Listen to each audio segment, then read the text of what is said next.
আবু তাহা আদনান সালাফি আকিদার মুখে থুতু নিক্ষেপ করতে চেয়েছে।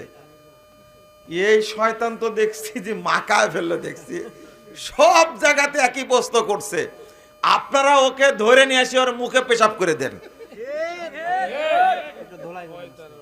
এই এই বদমাশ আহলে হাদিসদের মধ্যে ঢুকে ব্যবসা করে খাচ্ছে, আর টাকার চুক্তি ছাড়া ওয়াজ করেন, আর বলে যে কাগজের টাকা চলবে না।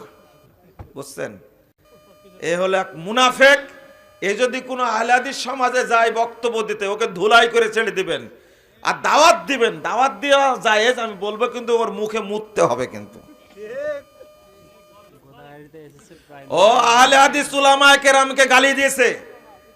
সৌদি আরবের বড় বড় আলেম যারা, যাদের উপর শরীয়ত নির্ভর করে, তাদেরকে গালি দিছে। একে ধুলাই না করা পর্যন্ত সোজা হবে না।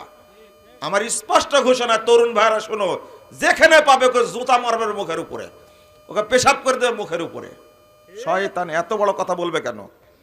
বেদাতীদের সালাম দেওয়া যাবে কি? না, যাবে না। ইমাম আহমদ বিন হাম্বল রাহিমাহুল্লাহ